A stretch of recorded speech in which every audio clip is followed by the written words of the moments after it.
بہت ہی important question ہے. فار کنٹرولنگ زنا is it allowed to masturbate? It is a very common problem. تو کہنے کا مقصد یہ ہے کہ کوئی بھی دیکھیں two wrongs don't make a right. تو جسٹ بیکاز آپ کا زنا نہیں کرنا چاہ رہے آپ، جو کہ اچھی بات ہے، آپ اسے دور ہی رہیں، تو دیٹ ڈز ناٹ مین کہ اس کی وجہ سے آپ میسٹربیشن آپ کے لیے جائز ہو چکی ہے. وہ کبھی بھی آپ کے لیے جائز نہیں ہے. اس کے لیے جو نبی کریم صلی اللہ علیہ وسلم نے طریقہ بتایا وہ یہ کہا ہے کہ اپنی نفس کو قابو کرنا چاہیے انسان کو. اور اس کے لیے جو طریقہ ہے وہ یہ ہے کہ جو انسان شادی نہیں کر سکتا وہ روزے رکھے. کیونکہ روزہ جو ہے، جب آپ روزے کی حالت میں ہوتے ہیں نا، تو آپ بہت ساری چیزوں کے اوپر کنٹرول پا جاتے ہیں، اسپیشلی اپنے بھوک اور پیاس کے اوپر. تو جو بندہ اپنے بھوک اور پیاس کو کنٹرول کر سکتا ہے، یقیناً وہ اور اب بھی اپنے جذبات اور چیزوں کو کنٹرول کر سکتا ہے.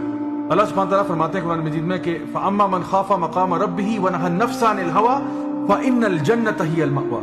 جو بھی شخص اللہ کے سامنے کھڑے ہونے سے ڈرتا رہا اور جس نے اپنے نفس کو قابو کیا، تو جنت اسی کے لیے. تو انشاءاللہ we have to learn to control ourselves. ایک چیز